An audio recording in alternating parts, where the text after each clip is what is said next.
Ya lagi, ya pengacaranya Jokowi yang namanya Oto itu, si Oto Hasibuan, anaknya si Oto mencari-cari pasal sampai pasal yang mengancam kami 12 tahun. Jumlah pasalnya ada 10.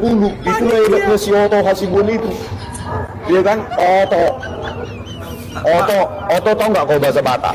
Artinya bodoh, goblok. Ya. Ini orang, saya pernah bilang bahwa ini kayaknya kena sakit jiwa, Rasul.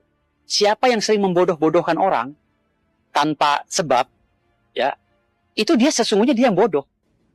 Kan Roy Suryo ini bagaikan keledai. Jatuh di lubang yang sama, tapi tetap masih mau jatuh lagi di lubang yang sama.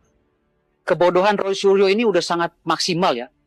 Bahkan ini orang, saya pernah bilang bahwa ini kayaknya kena sakit jiwa, Rasul. Kena sakit Makanya jiwa, saya minta ya sama kan? pemerintah waktu itu, tolong buatkan cyber ODGJ. Karena banyak orang-orang seperti Roy Suryo dan Rizwan ini yang akan bertebaran.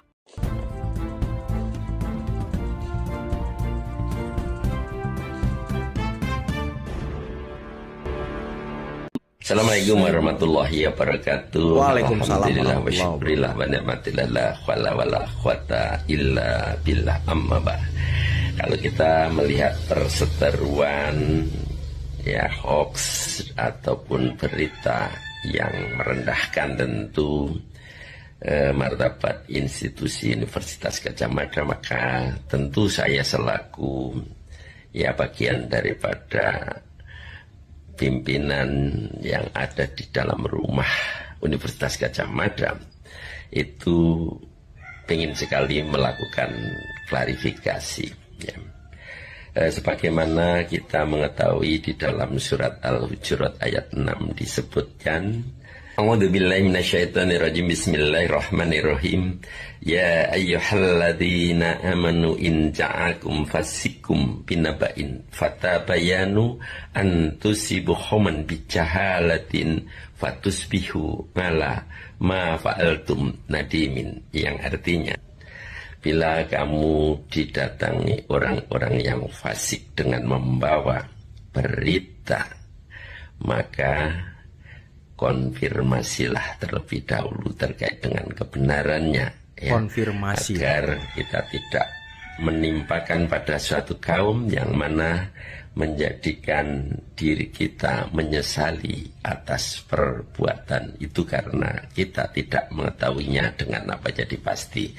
Oleh karena itu ya saya berusaha untuk melakukan tabayun kepada tentu Fakultas Kehutanan terkait dengan itu semua, karena saya melihat bullying terhadap UGM itu bukan hanya masalahnya Fakultas Kehutanan saja, tapi seluruh yang menjadi bagian Sivitas Akademika Universitas Gadjah Mada.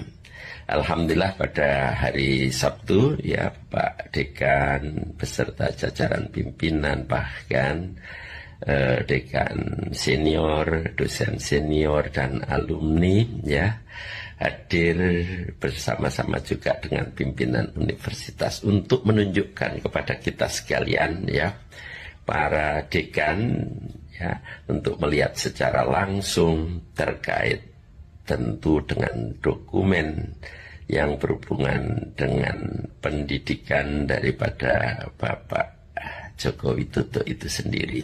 Wow. Akhirnya dengan melihat semua dokumen, bahkan dengan ya didukung oleh pernyataan alumni yang satu angkatan juga ya.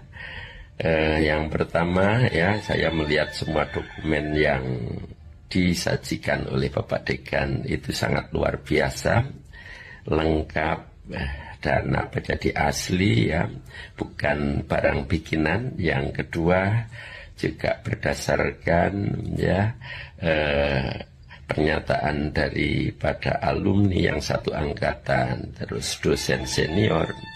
Itu menjadikan kita semua yang hadir pada saat itu yang tadinya ilmu yakin ya, karena percayanya hanya mendasarkan pada pernyataan tentu pimpinan universitas ataupun dekan ya, Fakultas Kehutanan ya, maka menjadi hak hakul yakin. Ya, Wah, setidak-tidaknya luar menjadi biasa. ainul yakin. Ainul ya. yakin. Yakin dengan melihat sendiri ya terkait dengan dokumen-dokumen yang intinya bahwa Bapak Joko Widodo itu pernah kuliah di Fakultas Kehutanan dan lulus ya. Oleh karena itu ya kami sangat berharap kepada para alumni ya, kepada sivitas akademika ya, baik itu tentu dosen ya, tenaga kependidikan, mahasiswa, untuk bisa meluruskan berita-berita miring tersebut ya. Karena secara pendekatan agama tentu kalau kita menebar berita bohong ya, apalagi fitnah, imbalannya adalah dosa, dan dosa itu bisa menjadi dosa yang terus-menerus karena melalui media sosial yang bisa bertebaran kemana-mana. Ingat Betul, ya, betul, Prof. sekali lagi mari kita luruskan terkait dengan pemberitaan itu ya. Biarkanlah masalah hukum tetap berjalan ya. Ya, sebagai bagian negara kesatuan Republik Indonesia, kita sebagai warganya tunduklah pada ketentuan apa jadi hukum itu ya. Jadi biar itu berjalan, tapi pada prinsipnya terkait dengan ya mempertahankan marwah UGM mestinya menjadi bagian daripada tugas kita semua, baik itu anggota sivitas akademika maupun alumni ya. Wah, Terima keren kasih, banget. semoga bisa memberikan pencerahan. Billahi taufik wal hidayah. Assalamualaikum warahmatullahi wabarakatuh.